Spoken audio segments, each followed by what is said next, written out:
नमस्कार, मैं हूं पवन त्यागी।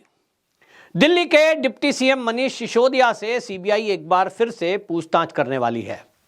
इस बार फिर से कुछ सबूत सीबीआई के हाथ लगे हैं और जो पहले से गिरफ्तार लोग हैं, जिसमें मनीष सिसोदिया के खास दोस्त हैं विजय नायर, इनसे कुछ जानकारियां मिली हैं। सीबीआई के सूत्रों का कहना है कि जो पहले से गिरफ्तार लोग हैं, उनके इनपुट के आधार पर, उनकी जानकारियों के आधार पर अब चीजों को वेरीफाई करने का टाइम है। अभी तक जो पहले मनीष सिसोदिया जी से पूछताछ हुई है, उसमें साधारण कुछ प्रश्नों के उत्तर पूछे गए थे। इनके लोकर, बैंक के खाते की डिटेल और बाकी चीजें देखी गई थी। लेकिन सीबीआई का कहना है कि उसमें क्या मिला क्या नहीं मिला वो हम बता नहीं सकते हैं, क्योंकि मामला अभी अंडर प्रोसेस है। लेकिन अब जो सबूतों पर बात होगी, जिस तरह से जो जेल में बंद ये सहयोगी हैं, जो शराब घोटाले में इन्वॉल्व थे और आरोपी हैं, उनसे जो जानकारियां प्राप्त हुई हैं, अब उस आधार पर वेरीफाई करना बाकी है। आमने सामने बिठाकर पूछताछ होगी, जिसके आधार पर यह तय होगा कि जो घपला और घोटाला हुआ है, उस घपले घोटाले का पैसा कहां है, किसके पास है।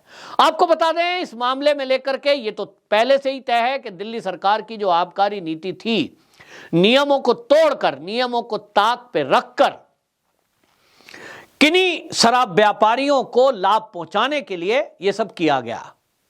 और अगर ऐसा नहीं होता तो वो आबकारी नीति वापस नहीं ली जाती। वापस ली गई थी, तभी से यह माना जा रहा था कि घपला तो हुआ है।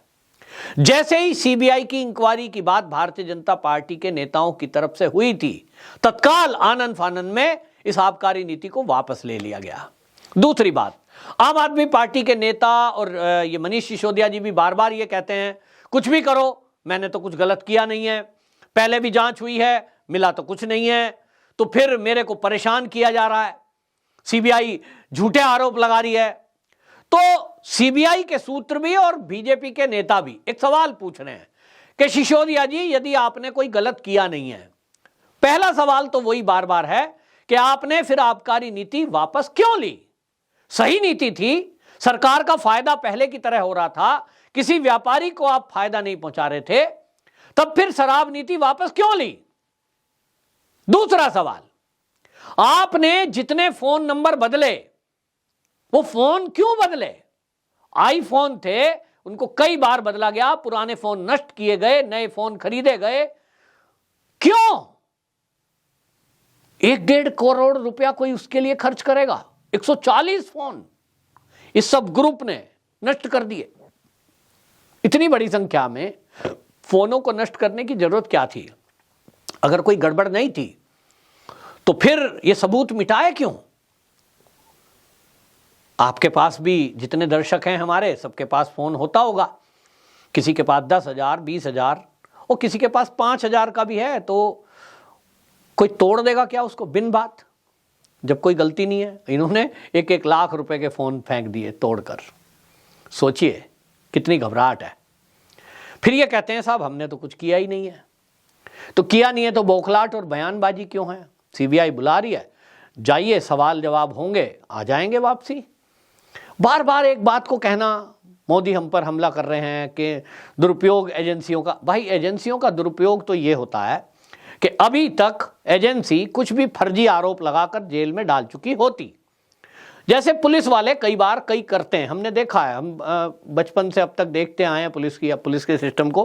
कई बार ऐसा होता है कि कोई अपराधी पकड़ा है, बार बार बदतमीजी कर रहा है, लड़ाई झगड़े ज्यादा करता है, तो कहते हैं भाई इस बार जो है इसको कुछ फर्जी एक चक्कू ही लगा दो, क्योंकि मार पिटाई करेगा, कुछ चैन स्नैचिंग करेगा, उसकी धारा बड़ी हल्की है। तो अगर पुलिस अपने पे आ जाए तो इतनी धाराएं लगा दे कि वो छूट ही ना पाए। ऐसे ही अगर सीबीआई, ईडी, ये जो इनकम टैक्स, अगर मोदी इनका दुरुपयोग करने पे आ जाते, जैसा कि आरोप आम आदमी पार्टी के नेता लगाते हैं, तो अभी तक ये जो प्रमुख नेता है ना, ये सब जेल की सलाखों के पीछे होते। भाई, आरोप लगाने में क्या जाता है? अगर झूठी बोलना है, फर्जी आरोप ही लगाने हैं, और अगर आप आरोप लगा रहे हो कि एजेंसियां गलत काम कर रही हैं, दुरुपयोग हो रहा है, तो दुरुपयोग का मतलब तो यह है कि कुछ भी आरोप लगा दो। लेकिन एजेंसियां स्वतंत्र रूप से जब काम करती हैं तो इतना टाइम लगता है, प्रोसेस है, इतने सारे केस होते हैं, सीबीआई के पास पूरा देश देखना है, तो वो अपने तरीके से देख रही है। अगर एजेंसियों का दुरुपयोग केंद्र सरकार कर रही होती तो सीबीआई को सीधा आदेश देती कि भाई 1 महीने के अंदर जांच रिपोर्ट प्रस्तुत करो और इन आदमियों का नाम ऐड करो और डाल दो जेल में। ईडी भी तो है, पैसे बरामद करती है। और आप देखिए, दिल्ली में ही देखिए, सत्येंद्र जैन जो कि मंत्री हैं वो जेल में है, बाकी तो नहीं है।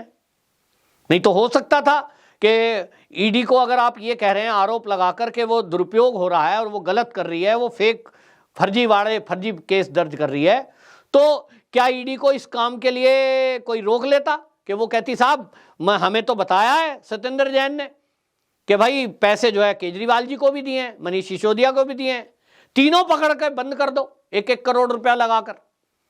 फर्जी लगाना है तो 1-1 करोड़ रुपया बरामद दिखा दो कि ये पैसा मिला है, साहब बता नहीं रहे हैं। बीजेपी के पास पैसे तो कम नहीं है, अगर फर्जी फंसाने में चाहें तो। ईडी के पास भी कम नहीं है, ट्रक भर भर के बरामद होते हैं जब किसी के घर में भ्रष्टाचार होता है। तो फर्जीवाड़ा अगर होता तो इस तरह का कर सकते थे, लेकिन ये बता रही हैं एजेंसियां कि स्वतंत्र रूप से अपने तरीके से काम कर रही हैं। अगर अपराध किया है तो जेल में जाओगे, नहीं किया तो छूट के वापस आओगे। एजेंसियां जिस तरह का काम अब कर रही हैं, ऐसा तो आज तक किसी ने किया नहीं है। बिल्कुल आजादी है, खुली छुट्टी है। तो ये सब चीजें चल रही हैं। और अब इस सब चीजों में जिस तरह के अब ये बातचीत सामने आ रही है, इसमें आपको बता दें, अभिषेक बोइनपल्ली को पिछले दिनों पकड़ा था, जिसका पता लगा था कि साउथ के जो शराब व्यापारी हैं उसको कॉन्ट्रैक्ट कराना और किस तरह की चीजों को आगे लेकर के वो आगे आए थे। ये सब चीजें चल रही हैं। अब इसमें देखा जा रहा है कि जिस तरह से एक के बाद एक दिल्ली में घोटाले खुलते जा रहे हैं। आरोप लगना एक अलग बात है, लेकिन घोटालों में घोटाला होता है। यहां कुछ चीजें तो दिल्ली की जनता को भी समझ में आ रही हैं। अभी पिछले दिनों हमने देखा कि डीटीसी की बात हुई थी, फिर हमने देखा कि यहां जो मोहल्ला क्लिनिक है उनकी बात हुई, और अब जो है ये देखा जा रहा है कि दिल्ली में जिस तरह की बात कही थी, अभी पिछले दिनों पता लगा कि जो यमुना है इसको लेकर के एनजीटी ने करोड़ों रुपए का जुर्माना दिल्ली सरकार पर लगाया, और उसने बाकायदा ये रिमार्क लिखा है कि दिल्ली सरकार को जो केंद्र सरकार की तरफ से फंड मिला यमुना की सफाई के लिए, उसमें जो प्रदूषण हो रहा है उसको हटाने के लिए, वो काम नहीं किया गया जो उन्हें करना था, जिसके कारण ये प्रदूषण लगातार बढ़ता रहा और अब करोड़ों रुपए का पेनल्टी दिल्ली सरकार पर लगाई है। ये भी चीजें अब सामने आ रही है। अब देखना यह है कि आखिरकार ये दिल्ली की सरकार करेगी क्या। और जहां तक शराब घोटाले की बात है, तो सूत्रों का तो यह कहना है कि जो दिल्ली का शराब घोटाला है उसमें अभी तक कुछ चीजें सरकार की ये जो एजेंसियां हैं इनके पास हैं, लेकिन जब तक पुख्ता सबूत नहीं होंगे, एजेंसियां ये कहती हैं कि क्योंकि मनीष सिसोदिया डिप्टी सीएम है, उनको गिरफ्तार करने के लिए अगर सबूत पक्के पुख्ता ना हो और उनको पकड़ लिया तो निश्चित जानिए कि वो सुप्रीम कोर्ट तक केस निश्चित जाना है, और वहां अगर सबूत ठीक नहीं है, पुख्ता नहीं है, मजबूत तथ्य नहीं है, तो छूट जाएंगे। तो इसमें एजेंसियों की भी क्रेडिबिलिटी पर सवाल उठता है, और सरकार पे तो उठेगा ही, पहले से उठा रहे हैं। तो इसलिए कच्चा हाथ डालना एजेंसियां नहीं चाह रही हैं, समय जरूर लेती हैं। और सीबीआई की जो वर्किंग स्टाइल है, आपने देखेंगे कई सारे ऐसे केस हैं, कई केस तो ऐसे हैं कि जो 4-4, 5-5 साल तक चलते जा रहे हैं, लोग भूल भी जाते हैं और फिर अचानक से एक दिन बम विस्फोट होता है। तो उसका तरीका है काम करने का कि सबूत आज नहीं तो कल किसी ना किसी तरह कहीं ना कहीं से मिलेगा, लेकिन गिरफ्तारी तभी होगी जब उसके पास पुख्ता सबूत होंगे। तब तक पूछताछ के लिए बुलाते रहेंगे, और सीबीआई कह रही है कि पूछताछ बुलाना ये कोई अत्याचार नहीं है, बाकायदा चाय कॉफी पिलाई जाती है, लंच हुआ तो लंच भी कराया जाता है, और एक सम्मानित व्यक्ति हैं वो। तो जब तक अपराधी घोषित नहीं हो जाते कोर्ट से, तब तक हम उनके साथ कोई मिसबिहेव जैसा एक वर्ड भी नहीं बोल सकते। तो कुल मिलाकर के ये चीजें हैं। लेकिन दिल्ली की जनता तो इतना समझ रही है कि भाई जब गली गली में शराब के ठेके खुले थे उसमें घपला हुआ कि नहीं हुआ, लेकिन ये एक जनता के मन में पूरा पक्का बैठ गया है कि ये सरकार दिल्ली की जनता को किस तरफ ले जाना चाह रही थी।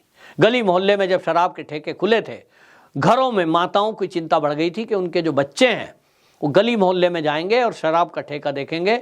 लड़कियों के लिए अलग ठेके खोल दिए गए थे, जिसके कारण एक माहौल पूरे दिल्ली का खराब हुआ था।